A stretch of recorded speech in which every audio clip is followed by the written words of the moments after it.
everybody for joining us. If you're listening right now for our UFC 277 recap edition of the Fight Plug podcast, UFC 277 wrapped up this past weekend, and the main event was Amanda Nunes versus Julianna Pena Part 2. We all saw how everything went down in their first fight. One round of dominance, and then Julianna Pena found the slip jab, and it worked to great effect. It kind of overwhelmed Nunes in that first fight, and she didn't really know how to deal with it and just kept walking into it. It looked like she kind of gassed out, and Julianna Pena earned the submission victory. And what was like this crazy upset that was maybe the second card that we covered on our podcast. Yeah, it was one of the first three for sure. Yeah, I think it was definitely one of the first three. And we were totally blown away. I think I said that was the craziest shit that I had seen in mixed martial arts up until now. Like, just in terms of the odds, like as an upset. Like, looking back on it, maybe not the craziest shit I've seen in general, but as far as upsets go, that definitely took the cake. But they ran it back at UFC 277, and it was a completely different story. 5 rounds of dominance as Amanda Nunes takes it, and on at least one judge's scorecard, she even earned a 50-43. So, Right. So that means she picked up at least 2 10-8 rounds. For my eyes, though, like, as dominant as it was, I think she had like 5 knockdowns that I counted, and it definitely, the scorecards were correct, but she still looked vulnerable to me. Was that just the commentary, which was really, really bad, like affecting my perception of the fight? Or did it look like, even though Amanda Nunes was winning handily, did she still look like if she misstepped or like, did it look like Julianna Pena could get the wheels to fall off again, I guess is what I'm asking. I didn't see anywhere where I wouldn't say vulnerable. I would say more of like a gun shy, timid to let it just completely go. I think any damage she took, it was just being so comfortable staying within that punching range to really not have to worry she wasn't going to get tagged. She wasn't going to get, and what the switch she had made was switching to southpaw stance, which it's kind of crazy when you think about striking in the way that I guess you could just say, like, in mixed martial art, like male, just regular MMA, when dudes are out there, they kind of seem to make those and fight adjustments. And so you move in from that dipping jab, and okay, you just dip jab, you switch your stance up or you switch your angle, and then, but it seems like they take a whole fight to kind of like realize it and adjust. It's like that's all she had, and I didn't know why she stopped, because she wasn't southpaw the whole time. She was moving around, just depending on her positioning. So it was just terrible.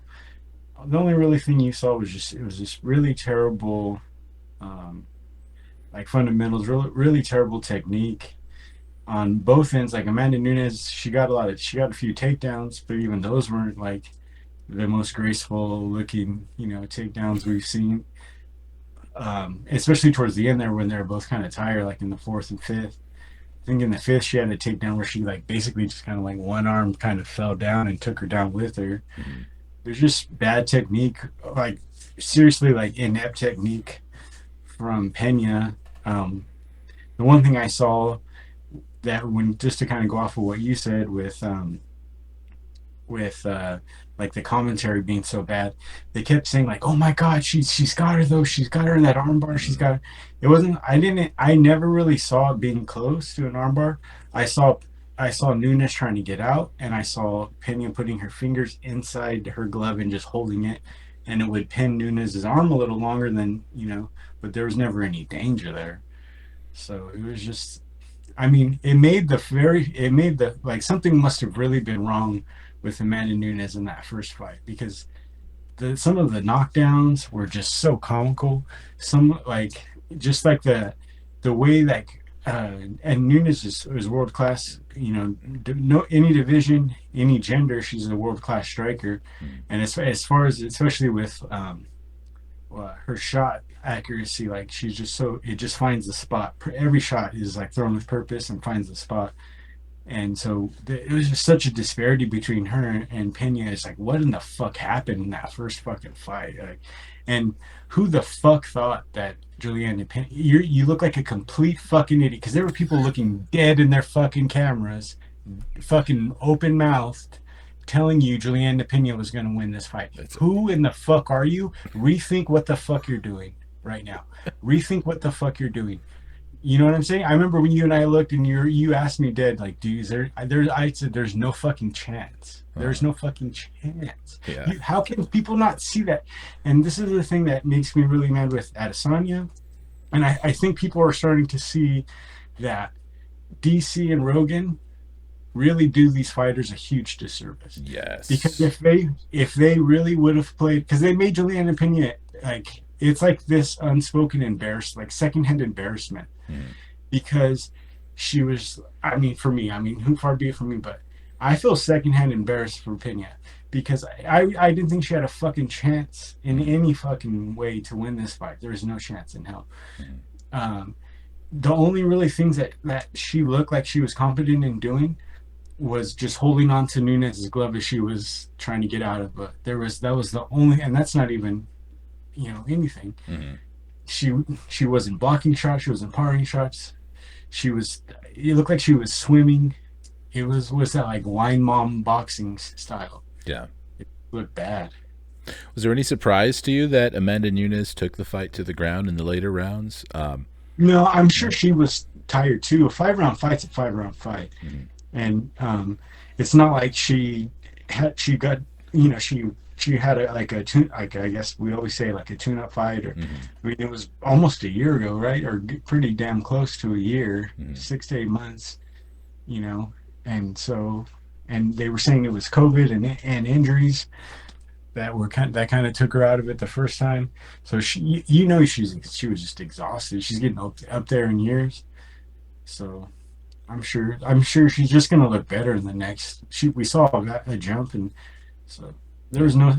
I just feel stupid because I cannot believe people fall for this shit. They've been falling for the Israel Adesanya shit. Fucking people were looking you dead in your fucking face, telling you Julianna Pena had any fucking chance, and you should get the fuck out of here. And DC was saying, well, he was trying to legitimize Nunes's double champ, which we all know it's bullshit. There's no one in that fucking division.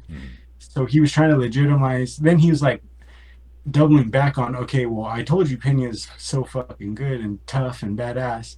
Now she's just losing to the greatest of all time because she's a double champ, and she does have equal. She just went 5 rounds with her, so that is her equal. She went 5, and it's like the mental gymnastics they were going through within that 5-round fight was insane. Yeah.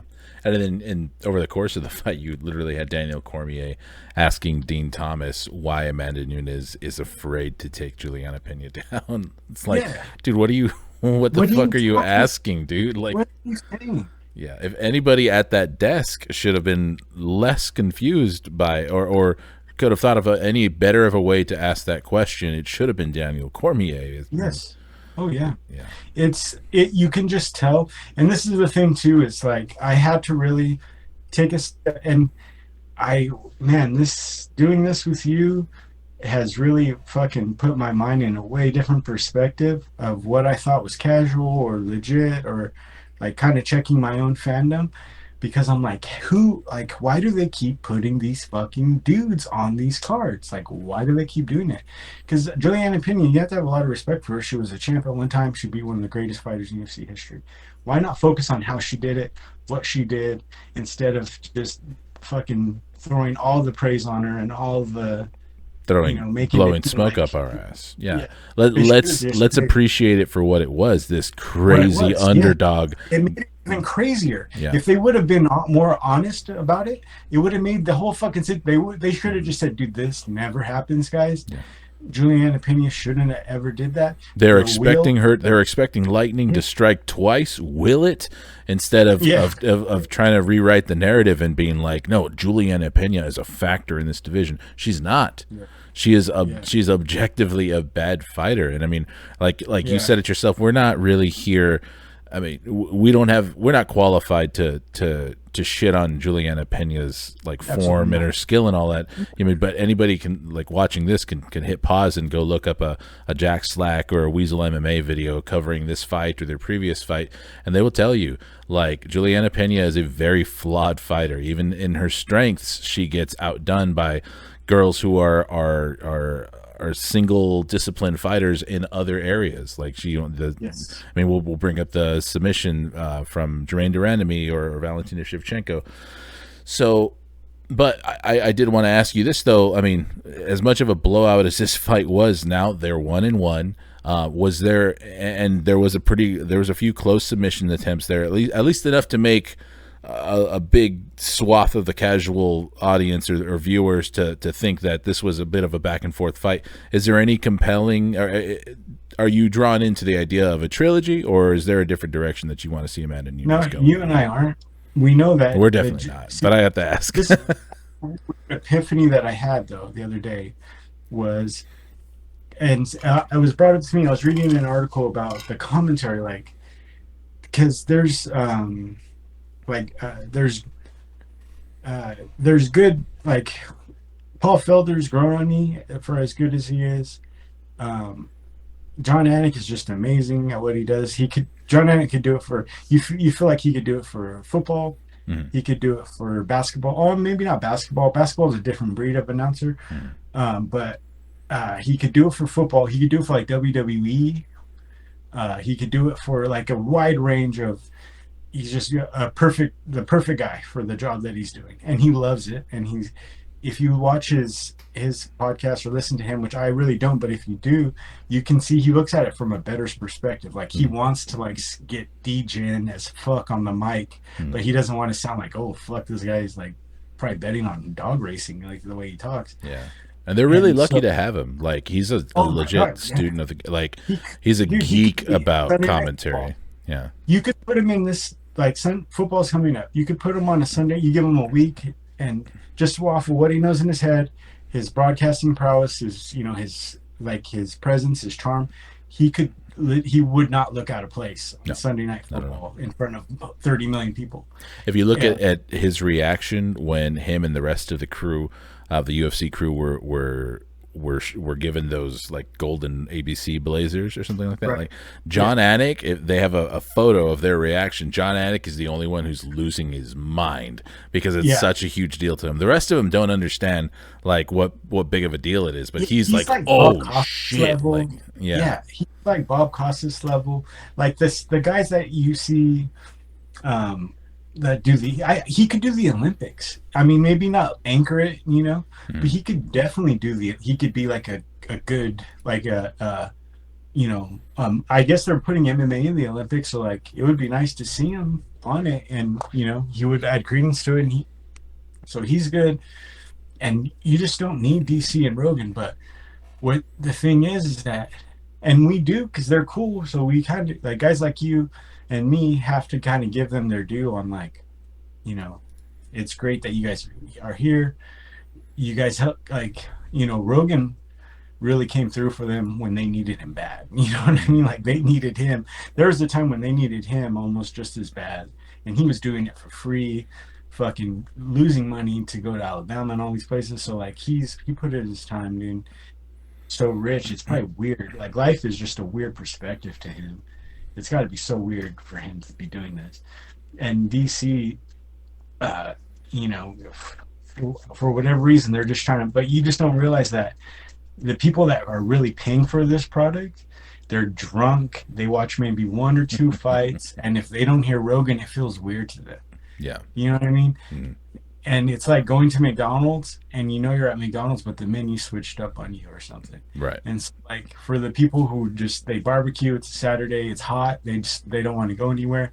They watch UFC, they see Joe Rogan, there's UFC, they watch, oh, I heard this Nunes chick's crazy. She got, that's what the mind of people that are really are watching it.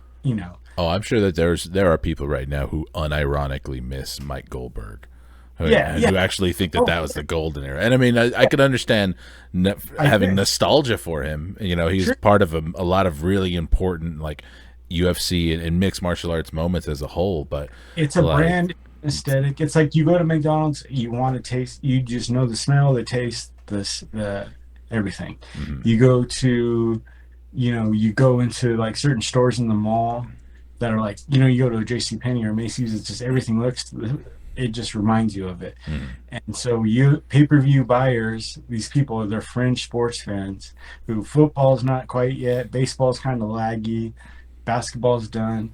Let's buy a fight. yeah, Oh, fucking Joe Rogan. Oh, I remember DC. Remember fucking. So a lot of guys are like that. Like mhm.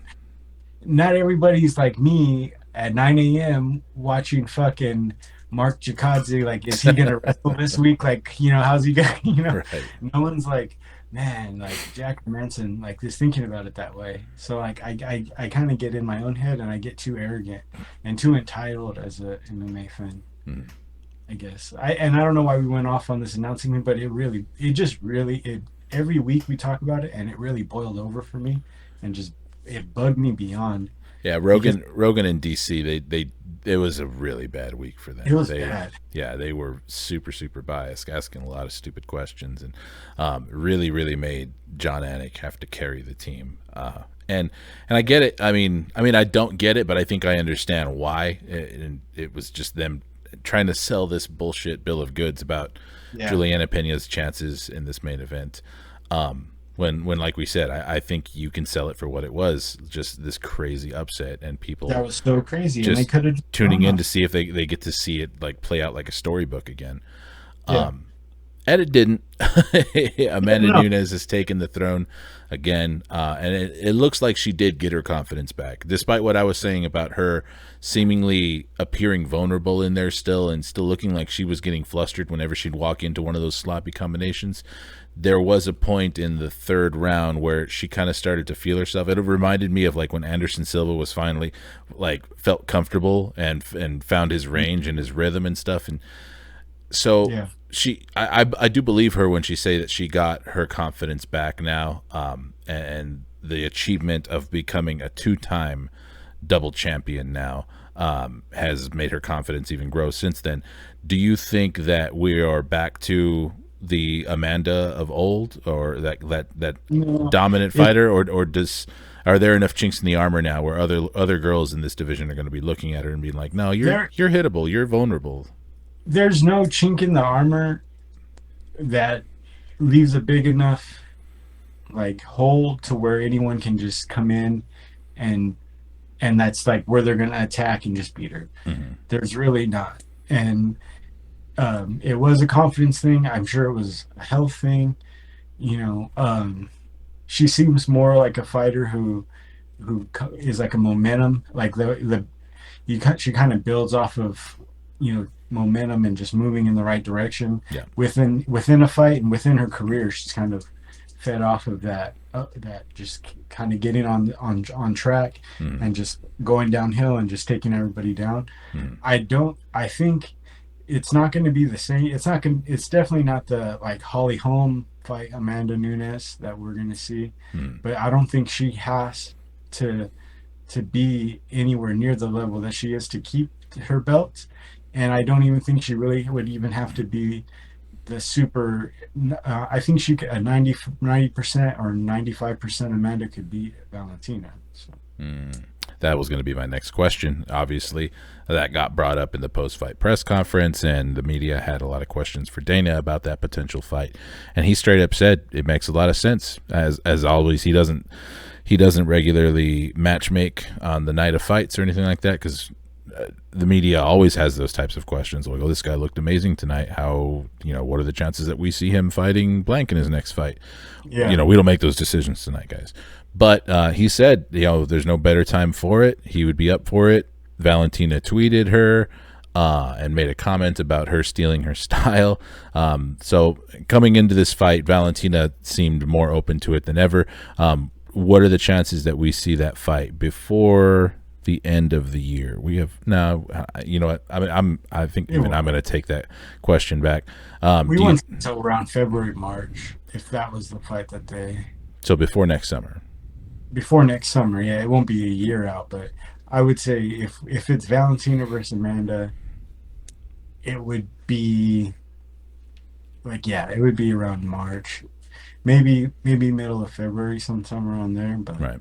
like the Super Bowl card, I think that would be a sweet because they always do a good Super Bowl card like the Hmm. first weekend of February, second weekend of February. They kind of go hand in hand with Saturday's UFC and then Sunday's the Super Bowl, and they've kind of done that for the last 5 years. I feel like, Hmm. and that would be a good one to see if they made it. They kind of let because it looked like Amanda was carrying a little bit. She had to hitch and get along with the.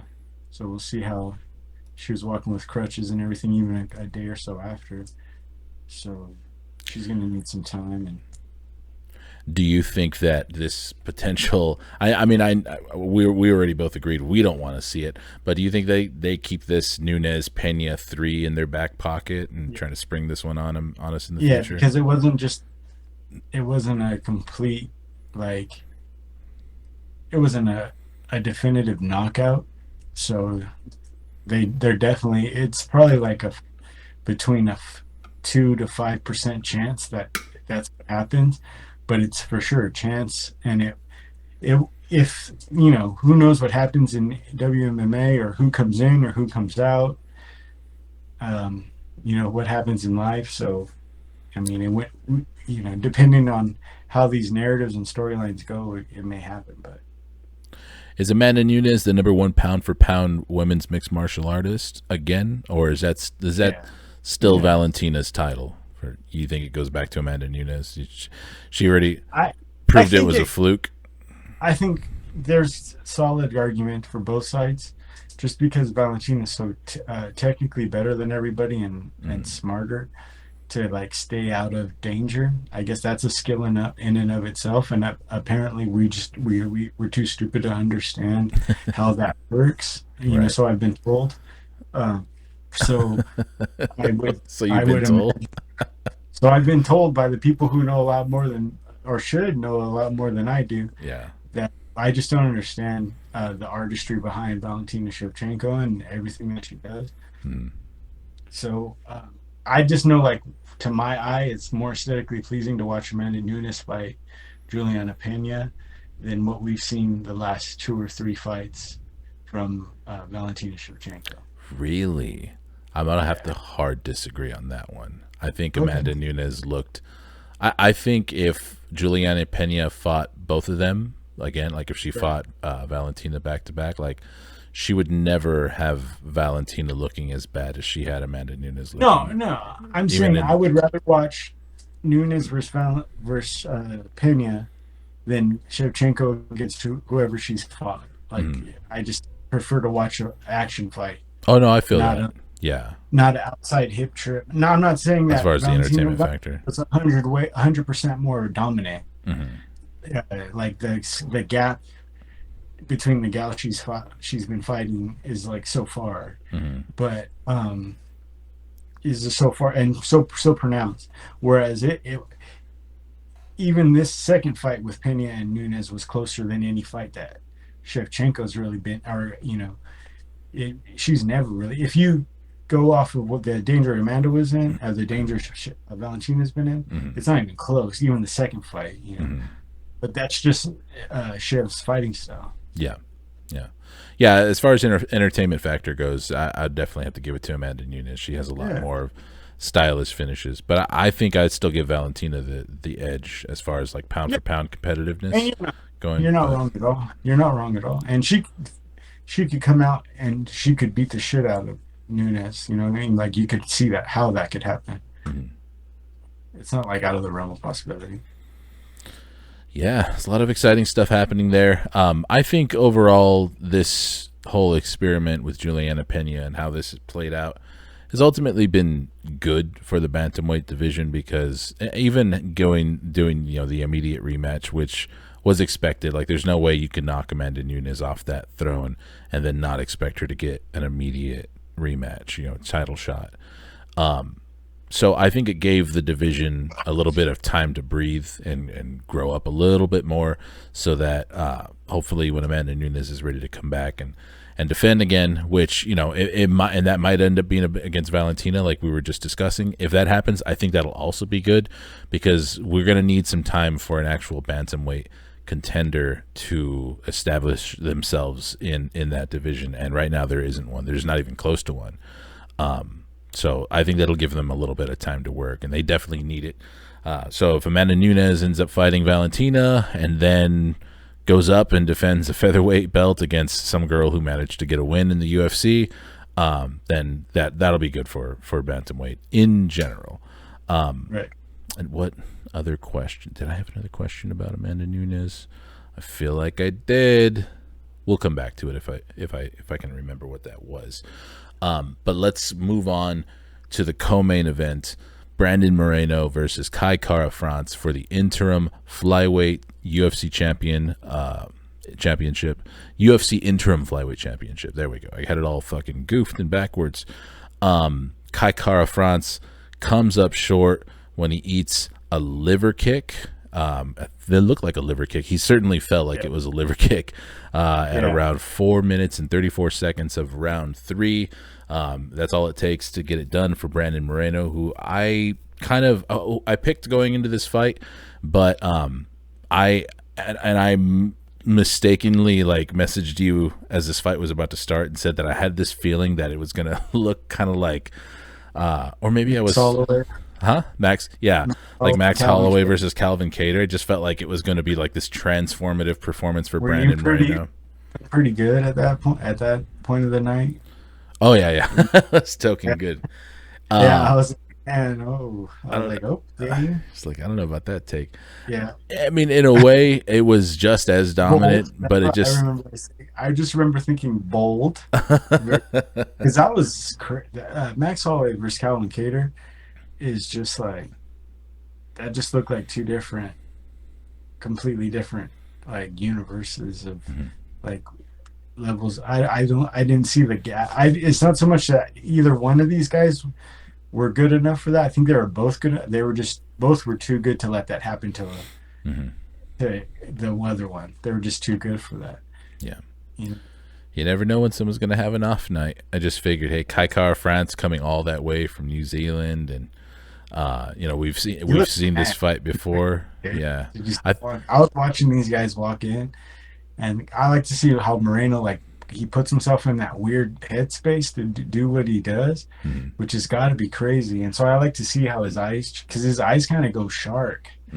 Like he's not really seeing like everybody around him. You could tell it's like it's moving to the left and to the right, and he's not really there. Almost, it seems like he kind of just goes off into his own little place. And so when I was watching both, and like you could tell Kara France was just really like just fucking mean mugging, like really trying to like get angry for it. So he could have, but in the scorecards it looked like I think I had sent it to you. They had posted it like there's like, well, at least on one judge's scorecard, up until the point he got knocked out, he was winning the fight on one. Ooh, that's fugazi. Yeah, that's like, take a look at that. I'll send it back to you, but I think they had him 2-1 at that point, like going into that point, and at least one ref did. One ref gave him the first round, and then it was basically tied up until that point. I suppose. Okay, so I mean, it would have had to have been 1-1, because they were in the third round, so they wouldn't have had a chance to score it yet. Yeah. So I mean, I guess I would have to rewatch that one again, to see if there was one close enough where it was 1-1, and so they're basically pretty close on the scorecards up until that point, whatever that means. So. Compelling. Brandon Moreno takes an interim title back to Mexico with him. This is the second UFC like gold that he's worn around his waist, but of course we know that he is on his way to a fourth date with Davison Figueiredo to challenge for the undisputed flyweight championship. this is, was just a glorified like title contender, title eliminator that they decided to throw a belt on, because I don't really recall why they made this an interim title fight or why it was necessary. I didn't think Davison Figueiredo was going to be out for very that long. I don't even remember what injury he had or if he has an injury. But he made his appearance. He stepped into the cage. I was yelling at the screen. I was like, "Let him in the cage! They're gonna let him in the cage. They don't do that shit anymore." So I was really excited. And then it looked like they weren't gonna let him for a second. I was like, "No! Like, get him in the cage." They finally, and you know what's funny? On the screen, I saw the dude like telling the guy inside the cage, like, "No, it's okay. Let him go."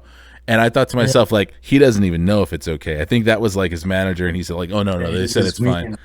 So I don't know if that was the plan. I think there was a little bit of gamesmanship there as to how they got him like in the cage. He walks up to Brandon Moreno while Moreno's giving his speech, and then awkwardness ensues where he's just kind of like standing there, and they're expecting like, is this going to be like this kind of like a Brock Lesnar, Daniel Cormier moment where he's going to push Brandon Moreno or something? He lets Brandon Moreno finish his speech. Brandon is very respectful. He says he apologizes to anytime he's hurt Davison Figueiredo or anytime he's done him bad or anything like that. And Davison had to kind of like drop the heel, like the bad boy act, and they had a moment, and he like raised his hand and stuff and said he's excited to fight him too.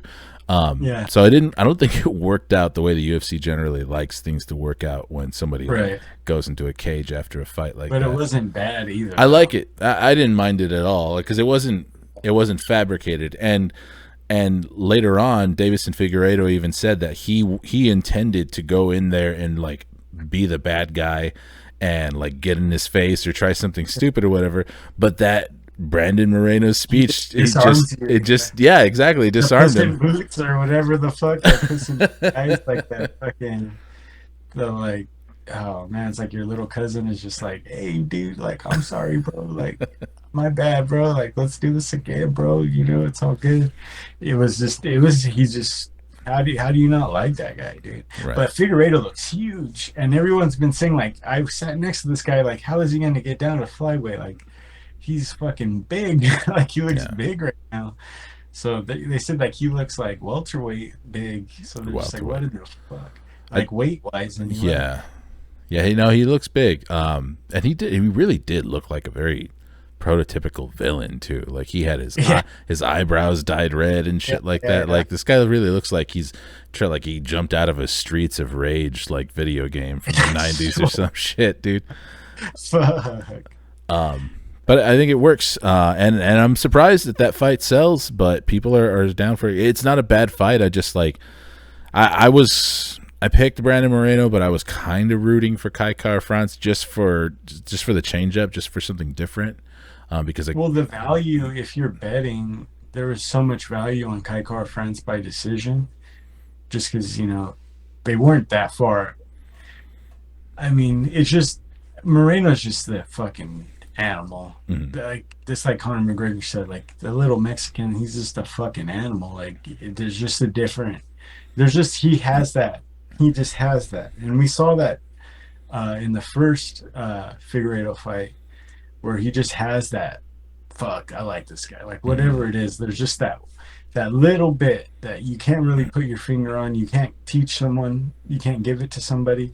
He was doing that weird, like, kind of, Wing Chun hands thing. And I was like, I've seen him do that a little bit, but it was way more pronounced in this fight, which was odd to me. And it because I've seen him do kind of things like that, like mid exchange, or like as he's exiting the pocket and going back in, he'll just make a weird face or move his hands or adjust, and it's never really that pronounced, but it was almost like bugging me, like seeing like, why is he doing that? And then when I wasn't entirely convinced that all of that movement was either necessary or thought out, or if that was just his comfort zone, like his flow. It was probably like, when you feel like kind of awkward and you're doing something to offset that awkwardness, like you got to put your hand, that nervous energy, kind of, you got to do something with that nervous energy, or it's gonna kind of take you out of your like, out of your zone, out of your flow. So maybe that's what it was. But I mean, Kai Kara-France, he looked a little bit overwhelmed at first, he kind of found what he was like his way. Hmm. Uh, there really wasn't anything like outside of the realm of what they. I didn't see any like difference as far as like uh, game plan wise or anything different than that. Kind of like was a glaring thing. Like, oh, they definitely changed what they Hmm. did. It was still kind of like working off the jab for Kai Car France and trying to get in his right hand when he could. And he got a few good shots there in like the second round for sure. And and then he got that nice mouse on his eye, so he looked like he was doing some damage. Hmm. Yeah, nobody smart picks Kai Kara France. Not against Brandon Moreno, anyways. It was a very intriguing coaching matchup too, with Yeah, Eugene Behrman versus James Krause, who's now yeah, Brandon Moreno's coach. And interestingly enough, now Brandon, I believe, is the first guy to bring a title. I mean, it's still an interim title, but a title to James Krause. So he has one yeah. champion, in his stable now. So that's really interesting. And I'm excited to see what kind of difference he makes for Brandon Moreno moving forward against Davis He and has good Figueiredo. Man. results.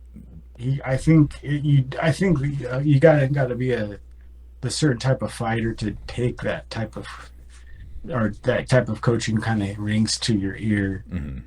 from Kraus more so than the other guys kind of do. I think Kraus has like a more like he's not for everybody style of coaching. I could be wrong, but that's the sense that I get. That's also the sense that I get too. And I think it checks out with Brandon Moreno because I mean it's not hard to imagine that he's the type of guy who needs to have input given to him a little bit differently. Like he kind of Yeah. like seems to like march to the beat of his own drummer a little bit, Hmm. which I like about him. I think that's what makes him great for sure. Oh yeah. And he's a compelling character at that division. So he's up next. Let's kind of like shift our focus towards the guy who came up short in this matchup, Kai Kara France. It was certainly never. It was one of those deals where it's like he wasn't out of the fight until he was out of the fight. But it Yeah. was competitive. It was going kind of like I expected it to. I was joking around, but nobody's smart picking Kai Kara France. But Yeah. like it was a lot of headhunting from him, which I knew or assumed would be a problem because Brandon Moreno has a lot more diverse like counterattacks now. I think after all the experience that he's gained since their first fight. But I think that right now Kai Kara France has the perfect opponent in front of him that fought earlier on this card, Alexandre Pantoja, who came up in a big way. And we're jumping around now because the next fight would have been Pavlovich versus Lewis. But Pantoja, you could have the argument for being the best fight on that card, in my opinion. Like because he's beat Moreno, yeah, he's beat he's both beat both Brandon of and those Kai guys. Kara. Yeah, Yeah, and he's I mean you can and then he didn't do anything to make you think he's not. no, not at all. He Perez is not. Perez had been out for a while, but he's fucking. You don't just do shit like that to a fighter like Perez. So and there's something like you said. He's beaten Brandon Moreno. I think he beat Moreno. Would you beat Moreno twice or he beat he beat Moreno and Kai Kara France in the Ultimate in Fighter. Tough, and then he has a UFC win against Moreno, right? In the like outside of Tough. I don't know if he's beaten one of them. He's beaten both of them in Tough, and he's beaten one of them outside in just regular UFC sanction You're right. fights. Yeah, he beat Brandon Moreno both in the Tough House, and So then he beat him in 2018, in May a of top 2018. like a guy like come on, dude. You're doing something pretty good. Like you Yeah. beat the shit both, and you've beaten Moreno twice. His most recent losses were in 2019 and 2020, and those were to decision losses to Davison Figueiredo and Askar Askarov. So yeah, he's only come up short against the absolute best in the division. His back taking just looked extraordinary. How he Yeah. cut through Perez like a scalpel. Walk-in song, the guy just fucking killed it. I remember Yeah, you brought that up, and I noticed that right away. Like he Pantoja's in a little bit of a tough position right now because he's like officially ranked third, at least on Tapology's bantamweight rankings. Excuse me, yeah, flyweight rankings. I've been saying bantamweight a lot when I'm talking about this division. I keep flyweight, but everybody who like everybody else is ranked behind him, other than Moreno and Davison Figueiredo, who now he has to wait for them to kind of like have their tetralogy. He's in, and I think a win, a rematch with Kai Kara France, especially since the first one was an exhibition, makes a lot of sense since he was matched up with Brandon Moreno. It's just coming out of an interim title fight as the loser. It's kind of teed up for him. I think Alexandre Pantoja can wait, rightfully. Yeah. I think he's earned it, but we know what Dana thinks of fighters who want to wait with as crazy as the weight cutting and as big as Davison Figueiredo looked, he could just be the backup, go in like pull a Michael Chandler deal and kind of show up, get on weight, and if Figueiredo misses out, then or someone gets injured, then he's right there ready to go, and no one would bat an eye. So. That would be interesting. I don't know I don't know Alexandre Pantoja's personality enough to know if he would be down to be a backup fighter, but that would be ideal, especially if they are looking to potentially take that Davison Figueiredo Brandon Moreno fight to Brazil for to make their return to Brazil. It would be nice knowing that you have another Brazilian fighter on deck in case God forbidding that Davison Figueiredo misses weight or has some health issues or there's an injury. So yeah, I think that's definitely the way to go. Excuse us for jumping around the card too, but that fight was just set up too perfectly with two super high level flyweight matchups on the same main card. You can't really talk about the fight that. You can't really talk about Moreno and Kai Kara France without talking about Alexandre Pantoja now. You just can't. Yeah, this is undeniably in the discussion. And another really fun coaching matchup there too. You got City Kickboxing versus ATT. Like that's a banger all the way across the board. That's never a bad mix when you put those two teams against each other. You're right. Very good point, dude. Let's talk about our heavyweight fight of the main card. Sergey Pavlovich versus the Black Beast, Derek Lewis. It wasn't a long night for either guy. Sergey Pavlovich gets it done over Derek Lewis at 55 seconds of the first round with a TKO. But of course, this is not without some controversy. A lot of people are saying that is it Dan Miragliotta? Is that his first name, Dan? Well, anyways, a lot of people are saying early stoppage because Derek Lewis got up very quickly. I want your take for your eyes, the way he fell down right before Dan Miragliotta stepped in to stop this fight or wave it off. Would you have done the same if you were reffing? Did it look like there was time to stop that fight?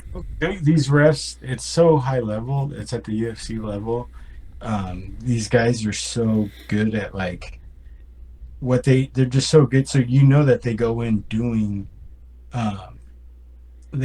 doing like their homework and watching film on each fighter, what they look like when they're hurt, how they get KO'd, and I'm sure the ref has seen.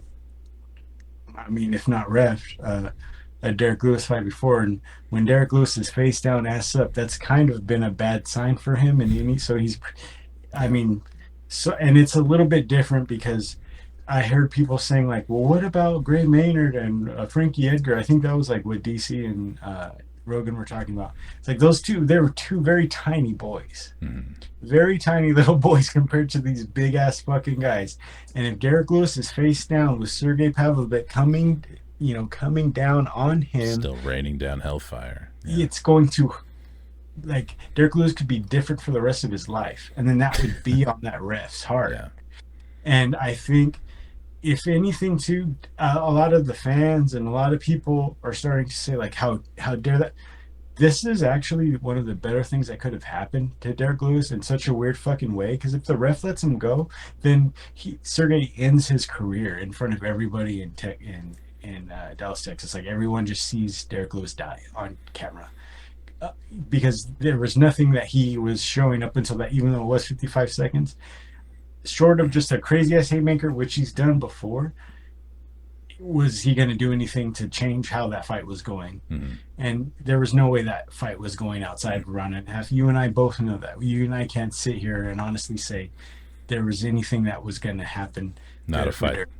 Not a and matchup that was made for he the scorecards. he's got a built-in excuse. I deserve another fight. I could have won that fight, and you can't say I wouldn't. You can't say that I can. You can't say that I wouldn't knock him out because I've done it before, man. So he'll get Mm-hmm. another fight. Right. So it, I mean, in a weird roundabout way, that was almost one of the better things that could happen for him career-wise. Because as just as much as he likes fighting for money, he'll have another chance too. Because if they really let that thing go out any longer than it did, he'd be different. He'd be a different person. It'd be a bad look. Um, Yeah. yeah, I'm kind of the same school of thought too, because the man face planted, and he didn't have like the wherewithal to like stop himself with his arms or like catch himself, like going down Yeah. into that prone position. No, it was just straight face to the mat. It may have been momentarily, but I think a lot of people, if anything, too, you were talking about the silver linings and how this is potentially good for Derek Lewis in a roundabout way. I think it might also be good for him too if he wants to continue fighting. That he needs to kind of work on his demeanor when he takes punishment, because we've Yes. seen Derek His body Lewis. language is bad. It's Yeah. very bad. He looks very vulnerable once he starts absorbing some damage. Like we've seen him literally like back up and wince over and like grab his stomach. Hmm. And that might have been a little bit of playing possum. I don't really remember which fight that was in, but I don't actually think it was. I think the man was just actually hurt to the body. Yeah. And I think like he really can't expect all of the rope in the world to kind of like play within those boundaries of like, are you rocked? Are you almost out? And I think it's tough to expect the referee to in that moment be thinking like, well, this is Derek Lewis. Like if this guy gets back to his feet, he can end the fight, because he should have to treat everybody exactly the same. It sounds kind of lame to say it, but like The same but different. exactly Because like each guy has their own way of kind of telling you he's not really there right now, and I need to save him from himself. But yeah. at the same time, you should follow the same like letter to the law rules they should get at the same time also. Yeah, because then like we could make the argument that well, like they should have gave Kaikar France the opportunity to get back up, because he could have turned the fight around with one punch. He maybe and almost anybody on the roster with one clean unobstructed punch can turn it around, but it doesn't mean that like it's going to give anybody longer rope, or they should get any more consideration from the referee to have their brains beaten. And Yeah, also I'm definitely of the school of thought too that like it may have been an early stoppage, but there's no way he could have known that. Like I mentioned, face planted, yeah, the body language and all that. But also I think he was able to get up that quickly because the ref had stopped the fight. Like sure. there's one thing to say like, oh, look how fast he got up. Like he got up that fast because the ref put himself between Derek Lewis and Sergey Pavlovich and stopped Sergey Yeah, Pavlovich from like again, that's a great point, and that's a point that's being lost on a lot of people in this. Was like if the ref hadn't gotten away, there wouldn't have been a reason for the ref to, it would have just been. yeah. Most fighters will get up pretty fast if another man goes and grabs their opponent and pulls them off of Yeah, them. Like, yeah, they're all gonna take that opportunity to stand up. Yeah, I mean Derek Lewis, I think he was losing that fight. I mean, yeah, how many ways can we say it? I think I was impressive. I think if it wasn't Derek Lewis, like we probably wouldn't really be talking about this that much. Like there wouldn't be that much controversy if it was just some other like random fuck middle of the road like heavyweight. But Derek Lewis is pretty beloved, so we kind of want yeah, to see him get that opportunity to try and turn it around. But with this win, Sergey Pavlovich kind of like drops himself like right into the middle, or at least into the top 10 of this heavyweight division. I want to say he was right on the cusp. I think Tapology still has him at 11. They haven't updated the rankings yet, I guess, but I'm assuming he's going to fall somewhere in the 4 to 6 range, probably 5 or 6. And I think his inclusion in this division is pretty fun because he has a fairly balanced like game. Like he has a sambo background, so I think natural sport. There's a lot of those guys now. Like mhm, you used to hear he was Cage Warriors champ, or uh, not so much one, because one in UFC don't really share fighters back and forth as much. Um, but oh, he was, look at Yuri was rising champ, but now you're hearing like, oh, he's Sambo master of Hmm. sport like that, and you're just like, there's a lot of guys that have that distinction coming into it where that kind of carries a lot more weight than a Bellator. Oh, he was champ with Bellator. Like, well, that doesn't really mean as much as when you hear like, oh, he's a master of sport in combat sambo in Russia. They're like, It whoa, means fuck, something. It okay. really does. It means they have So, a certain amount of grappling, like acumen. And I, right, to me, for what I've seen, a lot of it amounts to like momentum and just. I think a lot of it amounts to, at the very least, good defensive wrestling and being able to just like turn around and use a guy's momentum against him and dump him on his ass right. when he's trying to take you down. And I think at heavyweight, that's a fucking good combination. If Sergey Pavlovich can just use that sambo in reverse to Yeah, because he thwart. has the Greco-Roman wrestling background, and you can definitely, like we saw like in a prelim fight with uh, that guy Lee Hamdi Hamdi Abdul. Abdel Wahab. Yeah. Yeah, where you would think an Olympic wrestler could fucking, why isn't he just wrestle? And when he did, Hmm. he looked fucking just crazy, like how much better he is. But one thing that I had heard is that a lot of these wrestlers, there's a lot of like faking and there's a lot of like kind of like trickery in their movement setups.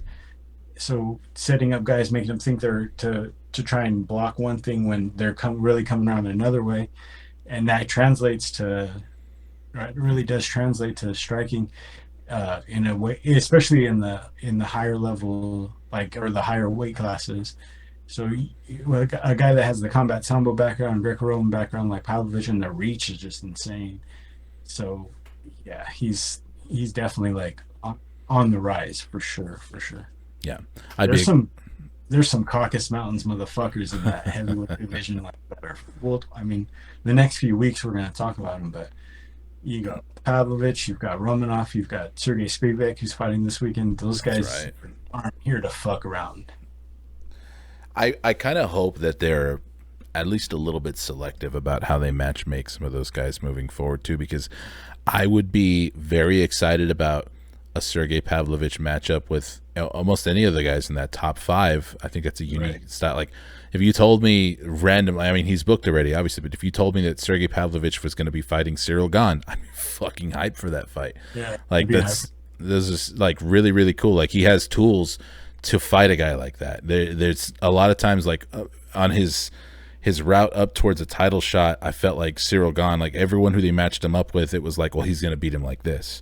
Well, he's going to beat him like this. Like everybody had like these glaring holes where it felt like, I mean, it's a fun matchup on paper, but I see too much of a path for victory for Cyril, and I don't feel like that with Sergey Pavlovich. But I'm worried that they will match him up with a Moldovan bear and take these two fun prospects and face them up against each other, like right before they Yeah. get into the top of the division, where it's like, now let those guys, let the Moldovan bear fight Curtis Blades or something like Yeah. that, and then let Sergey Pavlovich fight the loser of Cyril Gahn and Tai Yeah. Tuivasa or something. But we'll see how it plays out. Fun Yeah. heavyweight stuff there. The guys on the outside of this top 10 versus the dudes that are like kind of keeping that heavyweight rank between like maybe 8 to 3, 8 to 4. Mhm. Those guys, they're not even close They're talent wise. they're Dudes who food. are, They're yeah, food. from like 12 to 9, you're just not even. And that Abdul Wahab looked, I mean, really good. He's definitely got a ways to go, but he looked like if he can figure it all out and put it all together. I mean, that was his what, sixth fight. So His fourth fight, it looks like. Yeah, I he's think he climbed was to. 5-0 at the. He was 5-0, but I think it's like his second fight in the UFC, right? And then His he's had one in Dana White's Challenger Series. he was his first. It was his UFC debut. Before that, he was fighting for Icon FC. So Oh, right. he has four professional bouts as of now. Oh, He oh, had five amateur bouts. okay, So okay. yeah, but he looked Yeah, like a you had promising this guy. Street Judas promotion, right, or whatever it is. What did you say? That Jorge Masvidal, right? Icon, that's Street Judas. Oh, it's on the UFC app. So that was Jorge Masvidal's Icon FC, right, or whatever it is. Oh, it is. Yeah, George Yeah, and then it's Masvidal's. on Fight Pass. That's how I had seen that Abdul Wahab get like highlights and fights, Hmm. and there was like it was UFC branded, but it was like they have their own they have like Invicta or whatever on their app. Yeah. You can or pass. Going, but to go back to the Pavlovich The Derek street Lewis dude just fight threw real you quick. off. Street. Like I No, kind of like in a different mind. You're like Colby Covington. no, you had cut off a little bit, so I didn't Oh, hear so, the street part. I just heard Judas, uh, and I was like, uh, "What are you talking? Getting he's biblical?" yeah, yeah. I do have to ask: do you think this is the last time they try this Derek Lewis fighting in Texas experiment? Because if there was No, ever a curse that's real, or this is a real ass curse now. no. They need the gate. Those things about those Texas fights, they make good money on the gate. They make good money on people coming in, and I mean, you got to have like Giannis, guys like that. That those local guys. Hmm. They bring people in. They put butts in the seats. They sell tickets, concessions, and all that stuff. I think he shouldn't fight there anymore. At the very least, Derek Lewis should Oh, start to he say should. no when they tell him, "Hey, let's He fight will. here." Though. How much you want to bet he fights one more time in the state of Texas within the rest of his career? There's a storyline there in it. Like if he's getting towards the end of his career, which he probably already is. The man is 26-10, so no lack of experience there from the Black Beast. But yeah, if he has like four more fights in them, and he goes 2-1, like he loses his next one and then wins two and says, "Hey, I got one more to hang him up." Like I'm so for my money, maybe we're just fucking nerds, but I think if his last fight was in Texas and he actually made it a thing, like, yo, I need to get this W in Texas before I retire, like, I think that would be pretty cool. Or I think that's something they could actually sell and provide a narrative around. But it's also Derek Lewis. I'm sure they could put just enough butts in seats just from his highlights alone, where they don't even have to talk about that whole like, oh, he's never won in Texas angle. But we'll see. We already talked about the Pantoja Alex Perez fight. Well, we talked about Pantoja. We didn't really talk about Alex Perez, but there wasn't a whole lot to talk about. It was a relatively short fight, and it was a very Pantoja fight. Took the back, got the choke. We know that that's his mo. No shortage of potential follow up matchups here for Alex Perez. It's a flyweight division which is getting deeper and deeper every day. He's kind of now probably going to be looking at the 6 to 10 range in that division. He's not going anywhere though, and I think he just, like you mentioned, he needs to be a little bit busier. Like before this, he hadn't fought since 2020, so this is a very very tough matchup to come back to. And Alexandre Pantoja, who for my money is a future champion of the division. So yeah, upward and onward for Alex Perez, but didn't get the W this past Saturday. Now let's move on to the opening fight of the main events or the main card: Magomed Ankalaev versus Anthony Smith. Also, not a whole ton to talk about. It kind of played out the way I was expecting the fight to go. Anthony Smith, surprisingly though, ended up with a broken ankle at the end, which I did hear him kind of like complaining to his corner about in between rounds. And then Dana White kind of brazenly said in the post-fight press conference, like, there was no broken bone, by the way. It was kind of like it was kind of Yeah. like the Tito Ortiz, like Chael Sonnen, like, hey, just for your information, there was no marriage. It seemed weird for him to just suddenly decide, like, oh, by the way, I'm the authority on this, and there was Yeah. no broken bone in Anthony Smith's leg. Yeah. So moving on. That just Yeah, tells you what he thinks about Anthony Smith, or like how pissed off he was, how that went, I think. probably. I mean, I don't know what he was expecting, if he really thought that Anthony Smith was going to be the guy to jump in there and stop Magomed Ankalaev's ascension towards the Yeah. title. Because yeah, if that's what he was like doing, if that was the design, bad matchmaking to make that happen. But I mean, you'd be hard pressed to find anybody who's going to be like your light heavyweight assassin. I mean, it would be Magomed Ankalaev actually. Like if there's Right. somebody, if there was a light heavyweight who you wanted, who was in Nate Diaz's situation, who only had like one more fight left on his contract and was trying to play hardball and be like, I want out of the UFC, just give me a fucking fight. You give him Magomed Ankalaev and he's not going to Yeah, look good. yeah. And it sucks because um, I'm not sure how much of it's his fault, Ankalaev's fault, that he's kind of had a dip in uh, like just there's been a little bit of a dip in his fights, but he's kind of fought guys that he's fought like the gentleman he's fighting this weekend, Santos. He's fought Anthony Smith now. Rakic got hurt, right? Mhm. So it's not his fault that these guys are you know, Santos is real timid, didn't want to kind of take the fight to Ankalaev. Anthony Smith didn't have anything for him. It didn't matter what, broke his ankle or whatever. Yeah. Um, and Rakic just got hurt. So I mean, that's not really Uncle Ive's fault. You know, he looked. I mean, he didn't look the best in all three of those fights, but how much really can he do? Can he do in those situations? He can only kind of play the hand that he got dealt. You know. Yeah. It's worth noting, too, that Ankalaev's record is aging pretty nicely. Right. We'll see how that's going to look because his fight before this with Thiago Santos, like you mentioned, he's going to be fighting this coming weekend versus Jamal Hill. But before that, he had wins. He also had a win over Volkan Ozdemir and Nikita Krylov. Both of those guys had really, really good wins these past few weeks. Right. So, yeah, he's got the wins over the right guys in the division. And I think one of the biggest criticisms of him is just that he's kind of ambiguously affiliated, but he's not really. But a lot of people think he is with the Dagestani crew that we all know and love, the Khabib, Nurmagomedov, and Islam, and all those guys. But he's not with that crew, Yeah. and he doesn't exactly fight like them either. He's a little He's bit, a kicker. He's a striker. Yeah. yeah. He's a little bit more balanced in his attack, but it still kind of shows. I mean, he's got a lot of decisions in his record. But it's a dangerous game at light heavyweight. All those guys, like we talked about with heavyweight, Anthony Smith can put your fucking lights out if you're not careful.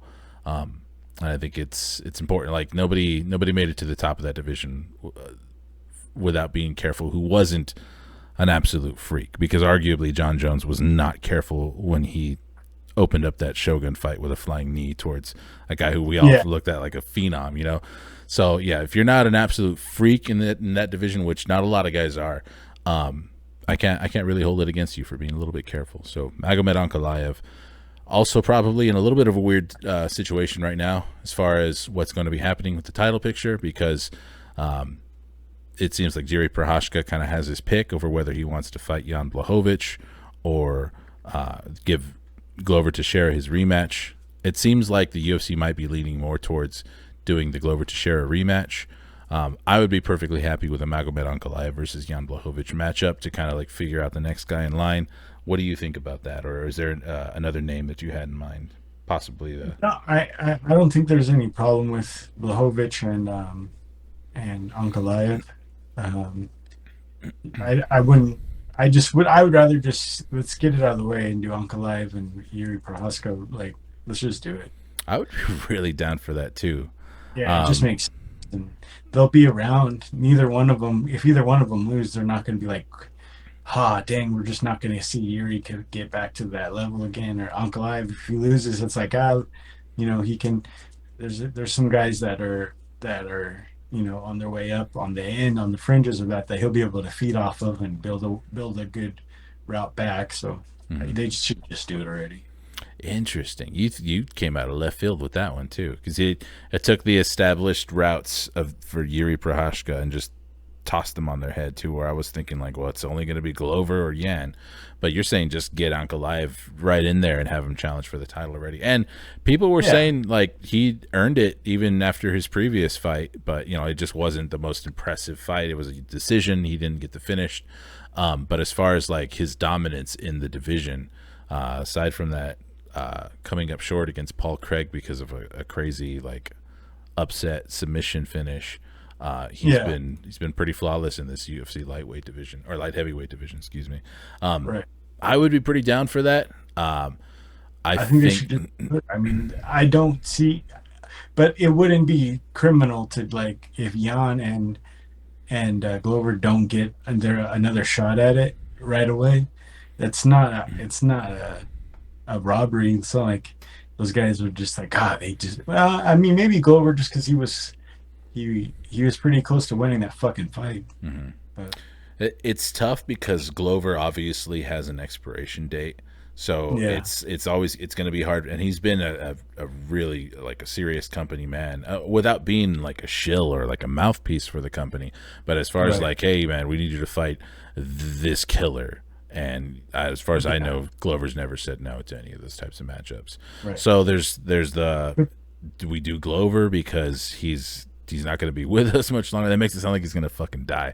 But because Yeah, he's he's like a year older than us. he's in his goal. As far as Get his along the tooth there, boys. He's as far as his fucking mixed graduated in '07. as far as We're his all, mixed martial arts career, he yeah. probably doesn't have a lot longer to go. I mean, think about it. Like, which one of us, me, you, or Glover, gonna die from a heart attack? I Oh, mean, Glover would fucking wipe the floor. Even a triathlon, like, yeah, he would yeah, still embarrass both of us. And even after yeah, all the gains you've made and everything, and yeah. what you've lost, yeah, dude. Jesus Christ, bro. It's just funny because I think any sport, because like it's especially now, I'm 36, going on 37, and so um like I guess I have zero self-awareness. I'll be reading an article and it's like, oh, he's turning 29 this year. I'm like, oh gosh, yeah. Hopefully he's put some money away, and then you're just like, whoa, I'm 6 years older than that guy. I'm 7 years. I'm almost a full decade older than this guy who they're saying is like on his way out. And it's like, shit. Yeah, you can't help but look at sports a little differently too, and it makes me wonder. Like, I I'm surprised that my perspective of mixed martial arts, I feel like I've been a fan like with the same kind of like voraciousness since I started, even though Right. I started watching it around the same age that like people would like the actual competitors of the sport would be like, maybe this is the thing I can go into. You know what I mean? Like, cuz I started watching when I was about 17, 18. And I Yeah. mean, if you were like an athlete and you've been training like some kind of martial arts for a couple of years up until that point, like, yeah, it's the whole world's wide open for you. But I certainly wasn't watching it like that. Um, yeah. Let's see. How do we get onto that? What were we talking about? Uncle Light Ivan, heavyweight. Uncle Ivan. Oh, I they Glover's just make age. that fight.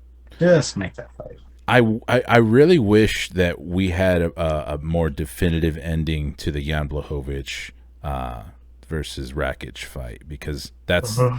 I was really looking forward to Jan potentially earning a title shot, or his chance to fight Prohashka, because I'm just as interested in that fight also. Jan Blachowicz versus Prohashka, I think he has just as much of a chance of winning and getting the title back as Ankalaev does, and their paths to victory are completely different. I think both of their fights versus Yuri Prohashka would look totally different. And obviously, I could see Yuri defending him against both of those guys. And man, fucking, my hat goes off to this division, because suddenly, like, it's compelling now, and it's going to be Right. even more interesting after this weekend, when we get the results of that Jamal Hill versus Thiago Santos fight. Because even if you just go back to when we started this podcast and asked me like how competitive I thought the light heavyweight division was, or Yeah, you've always kind of thought of it as a throwaway, as far as long as I've known you, or since we've been doing this one.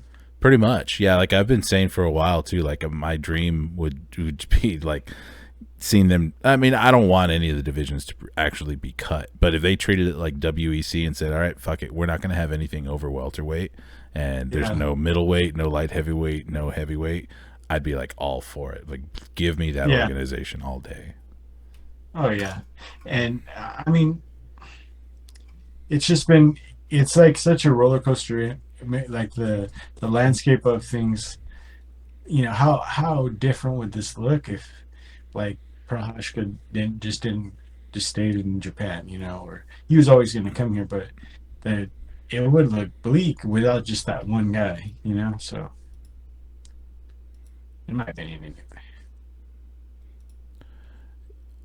I'm just pulling up the card for this coming weekend. Oh my god, these fucking pop-ups, dude. Dude, I get so fucking mad when I'm over here clicking the button to go to the next page and a fucking pop-up pops up exactly where my mouse was to make me click that instead. Yeah. All right, UFC Fight Night. 1 hour and 11 minutes. So I can go in and edit out my little fucking tantrum right now. Stupid fucking pop-ups, dude. Hot 40-year-old in your area. Your whole family could probably hear me complaining about these pop-ups right now. Yeah. Okay. I have up in front of me the UFC Fight Night Santos versus Hill card, because this, even though this is the 277 recap, this is also our chance to break down this card. We're not going to go completely up and down the card. I haven't been watching The Ultimate Fighter. I don't know if you have, but we can. Usman's brother, right, or whatever is. Kamaru Usman's brother's fighting in the male. Oh, Muhammad Usman versus Zach Puaga. See, I didn't even know that Usman's brother was joined the UFC. I think I've seen him fight in the PFL. I'm not sure what other was. I just knew he was fighting in Tough this year. Mm-hmm. And I know I'm a little bit familiar with Brogan Walker, who's one of the finalists, who I believe is on Amanda Nunes' team, and she's coached by some of the same people who coached Tatiana Suarez, but I've never seen her fight, so I don't know if she's a wrestler. I literally don't know what she brings to the table. She is 7-2, so interesting fights, because even if you're like me or like you and you don't really follow The Ultimate Fighter, it's still compelling to see their finalist matchups, because you at least know that, okay, this is somebody that the UFC is going to be invested in for some period of time, because they want kind of like a return on their investment for putting them on a reality show and going, through all this, jumping through all the hoops with Tough. So their winners, they like to set them on a path. Like, they like the idea of Tough winners later on becoming title contenders and title champions and stuff like that. And I think the only Tough winners, because I saw them on a little video, like an interview, that became champions were Forrest, Rashad, Julianna Pena, Matt Serra, and who am I forgetting? Michael Bisping, which is like not even the list I would have expected. Yeah, you would have thought Tony Ferguson should have been up there, and kind of shot apart. And between the 5 of them, I believe they only have one title defense between the 5 of them, which would have been Michael Bisping, because he got to fight. He had that rematch with Dan Henderson before he fought GSP, and so that was his lone title defense, like his successful title defense. Yeah. Julianna Pena didn't defend. Matt Serra didn't defend. Forrest didn't defend. He lost it immediately to Rashad. Rashad lost it immediately to Machida. Yeah, so only one title defense between the 5 of them. Anyways, I'm going off on a tangent. Thiago Santos versus Jamal Hill, to keep it with the light heavyweights for this card. Do you have a prediction? You want to go on record? How familiar are you with Jamal Hill? I know he broke his arm pretty wild not too long ago, right? He had that crazy arm break. Is that him? Arm injury and strikes from guard against Paul Craig.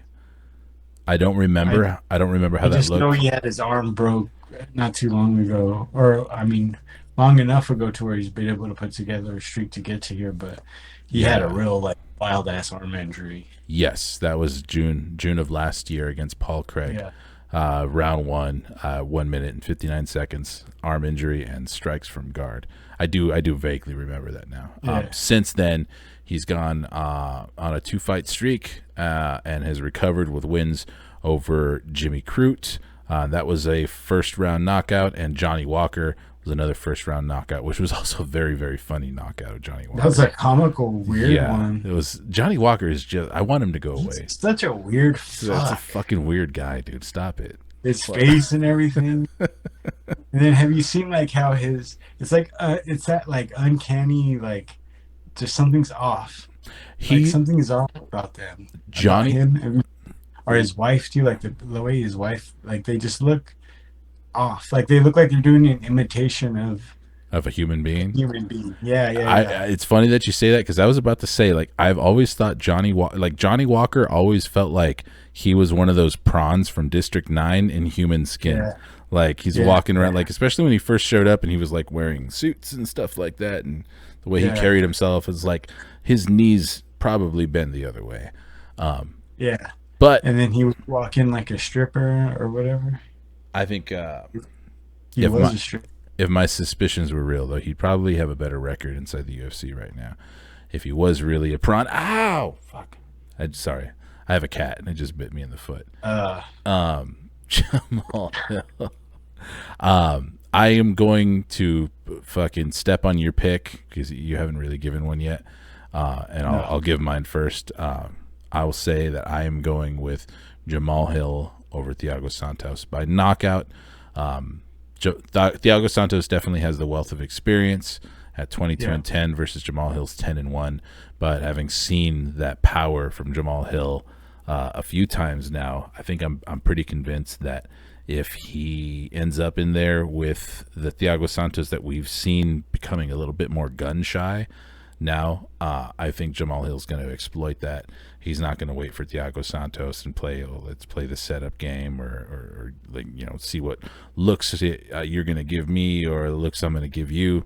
I think Jamal Hill just wants to show Thiago Santos the inside of his own skull and call it a night and get out of there and be fresh to jump into this top 5 or top 6 light heavyweight division that we were just talking about. Yeah. No, yeah, understood. Makes total sense. And Santos hasn't looked the same. He's looked just.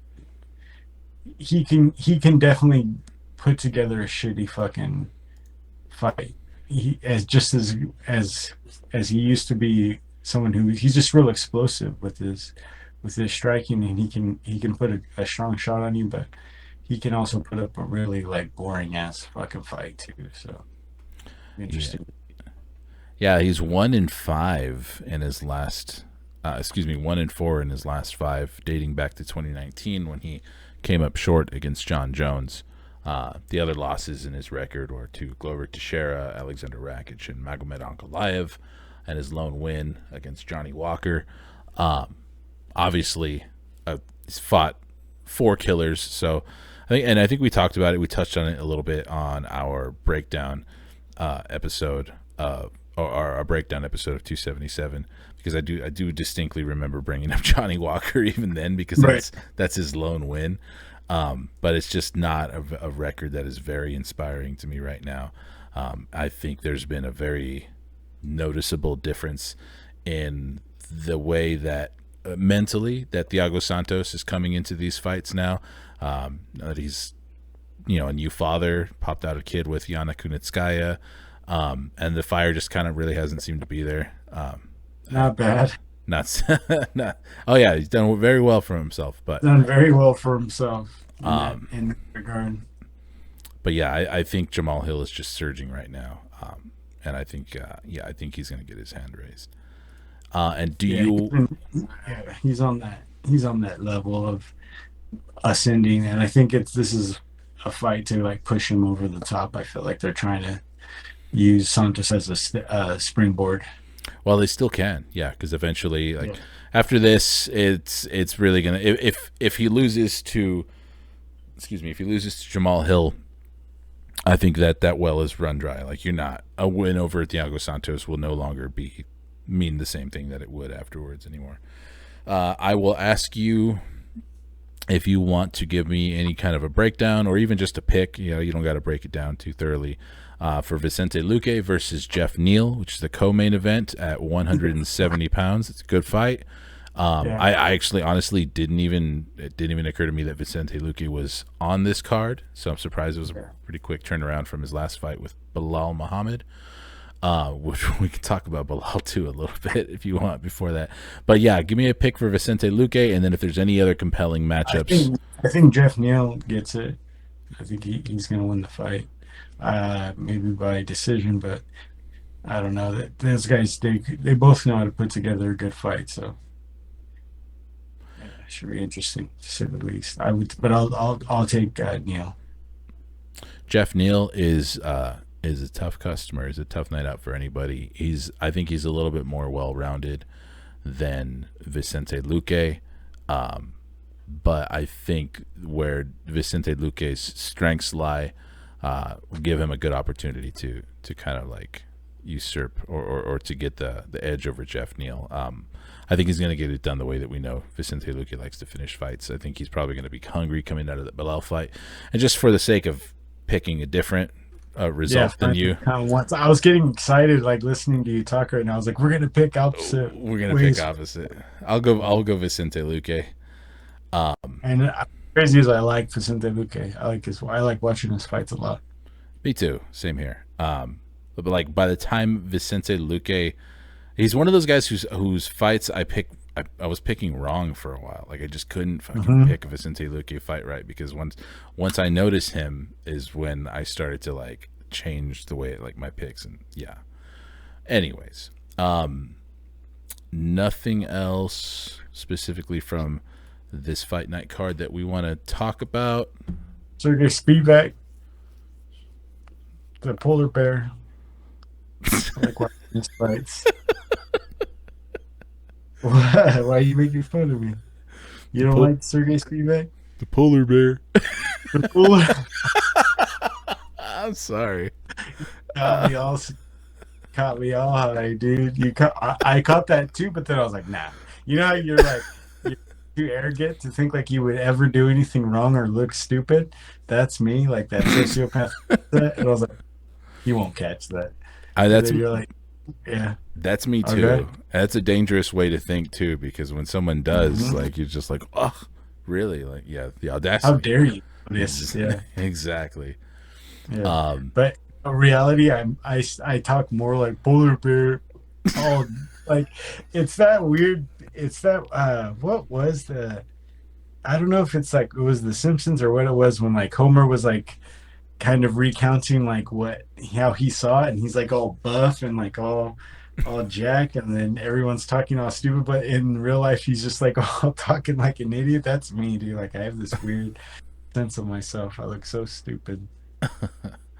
it's all right. Not probably not as bad or as potentially stupid as a lot of people felt like Bilal Muhammad must have felt. Yeah, Because I wanted to talk about his comments about the Amanda Nunes Juliana Pena fight. yeah. Um, I don't know. I didn't. I okay. Admittedly, I haven't even watched the clip. I got Yeah, the quote it could isolated totally out of be out of context.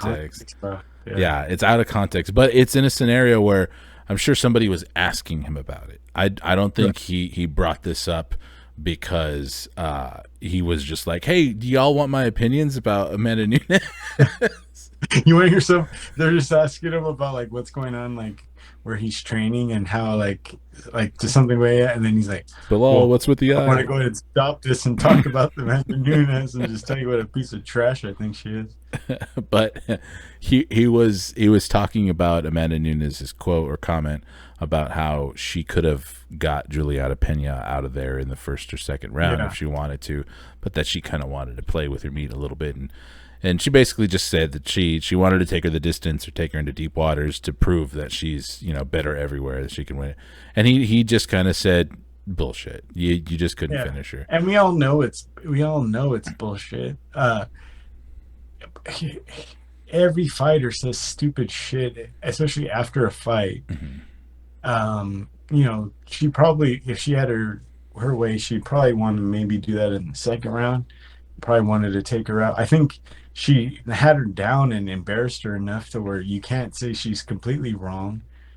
But at the same time, it's like, okay, that's such a like flyover comment though, just to be like, what? And then kind Hmm. of like, okay, and then go about your day. why like take time to make a comment about a female fighter who like, and then it's not like, um, I don't know, who would be like someone who like Hamzat Chimaev or someone with this like insane knockout power, or like he would never say it, but like uh, God dang it, Poatan would like make that comment like, "What do you mean you're like someone known for their power?" But Bilal Muhammad to like, and then of course he has to like he can't talk about anyone in like any male fighter. He has to go up to the whip like bullshit. You wouldn't have knocked her out. I would have. Like, dude, shut the fuck up. uh, I Like we think say in the group chat, like, or I said like, it's not Bilal. Like, remember the name. It's like remember remember your your play. place. Yeah, Well, yeah, it's the bad look, like kind of punching. I wouldn't even say punching that's down not a little even bit. down. Like That's like it's not punching down at all, really, because Amanda Nunes has accomplished more than he's ever has or has ever even come close to in the sport. it just feels like verbal domestic like violence, like I, easy. I like of all the fighters who go into a press conference or a post fight interview and say, I mean, where were you, Bilal Muhammad, after all of the just ridiculous shit that Julianna Pena was saying, like leading up to their first fight, like Yeah, Amanda Nunes is afraid of me, she's been ducking me her entire career. It's yeah, like, hold on, no, she yeah, hasn't, because she's fought people like Cyborg. Like yeah, she's clearly not afraid of any woman on earth. yeah. But yeah, it's a weird thing for him to kind of like hone in It's on just and I decide. don't. Yeah, it's just such a weird thing, and it's like one of those UFC iceberg things. Have you ever seen that? Like Hmm. they do that. So that's for sure the UFC iceberg. Like Bilal Muhammad and Amanda Nunes beef. It's weird too because like I was saying, like, well, surely somebody must have asked him about it. It wasn't Yeah, unprompted. But now that I think about it, like if I am the media and I'm there, like how are you framing that question? Like, and why are you asking that to Bilal? Like why are like okay, one of you're those waiting always for your has shot. something on it. Yeah, one of those two guys are people who knows who asked the question. Yeah. But like one of those two dudes went into that fucking exchange thinking about that before. It's Like either so Bilal, I gotta say something about this, or the fighter's like, I'm gonna set his ass up to say something about this. oh yeah, absolutely. Yeah, Because the it's like media. yeah, like oh here we have Bilal Muhammad sitting here holding court for us. We could ask him anything about his super Yeah. exciting career. And some guy goes, "Hey, a little while ago, Amanda Nunes said that she could have finished Julianna Pena whenever she wanted, dude. Like, what do Yeah. you think about that?" Think about it. And then just sit back with like a weird go like that. You know what I mean? It's just like oh man. That's weird. That's just a weird that's what makes the sport so fucking weird. Yeah, like just the amount of characters who are allowed to I'm get sure if you into. took every post fight interview and saw, I kind of heard what the WMMA fighter, maybe the favorite says, and then I'm sure, and then any post interview, the fighters say weird stuff. They're trying to talk trash. They're cringy. Like look at like Adesanya saying like, oh, how just bad he misses and the things that he says Mhm. in the moment. They're because they're not. This isn't scripted. They're scripting how to fight, and then being on the mic is something like extra sauce. Yeah, And so, and then you just got hit in the head for 25 minutes. So you're trying to think of things to say. and you I'm suddenly got sure to be thinking like, oh, what are the other guys in my division? Someone to call out who doesn't have a fight already booked. Like, yeah, you and might then have Amanda Nunes something is prepared from thinking, earlier. You might already have had somebody's name in mind to call yeah, out, but you just gave a shitty performance, maybe, or not a great one. So it's like, yeah, it's a lot of thinking on yeah, your and she's feet, man. talking in her second language, and she's like, she's hearing questions. So it's like, not to say like she can say whatever she wants, but it's like if you took every post fight interview and then you could take any little thing from anything someone says and like make it sound stupid. But like, why be the asshole to do it, and why be the asshole to be completely random? It's not like Jermaine Randomy said something about it. Like that's bullshit. She couldn't have. She had no. Like that would have made a little more sense to hear. But like Bilal Muhammad said that. What a fucking schmuck. And then did you see what how Yair Rodriguez is? Yeah, he was popping off over Brandon Moreno's win. Yeah. Is that what you're talking about? Yair's talking about how he wouldn't fight Josh Emmett. He's not gonna fight. He plans to wait. It's gonna bite him in the ass. It's like you're a fucking idiot because they're not gonna say like, okay, Yair, like we know how good you're. Like, dude, you're coming off a 2-year suspension. And he's waited. He's waited before. Why not? Go fight Josh Emmett, and because in some cases, we always talk about how fighters aren't treated the right way or fighters aren't paid the right way.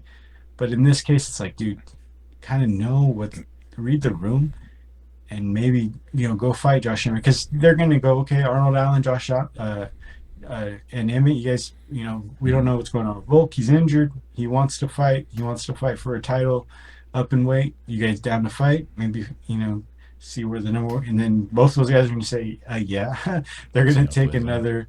It would be probably Arnold Allen's first main event. Yeah. Right? The main event, like a fight night. Who wouldn't want to see that shit? Yeah. And then Yair's just going to, like, proving some point that doesn't need to be made. Also, it's just, I should have put this. I think he might be overrating his ability to sell pay-per-views, too. Or he might be thinking like, oh, yeah, me and Brandon Moreno will sell out a fucking stadium in Mexico. And that may be true, but UFC isn't getting its nut off because of the gate at whatever. So like they need to or whatever. Yeah. But yeah, this but we've seen this from Yair Rodriguez before. Like he's a very entitled guy. Like after the issue with like Jeremy Stevens, where he like poked him in the eye and ended up like ending the fight, and they had a rematch and stuff like that. Like he was upset that Jeremy Stevens didn't just like step aside and be like, my bad for getting poked in the eye. You go ahead and fight for the title now, or like please continue. Like he was all saying like, oh, this is just like calling him a pussy for quitting, even though he couldn't see, and saying this is the biggest mistake of your fucking life. And like I remember him saying that. And I was like, dude, only child, like entitled son, Yeah, I remember hearing it and thinking like, I feel like I know him. Yeah, they're like, shut up, mom. Like, oh, you're fucking stupid, mom. Or like, mom wouldn't even say anything to him. You know what I mean? The mom won't like, and then the dad just kind of like drunk and like, okay. I know dudes like that. Yeah, but maybe we shouldn't assume. Maybe the fucking Rodriguez household was very wholesome. Yeah, maybe I shouldn't be racist. Yeah, maybe. It's okay. They're not. You know what? I'm gonna cut out the part where I said that's okay.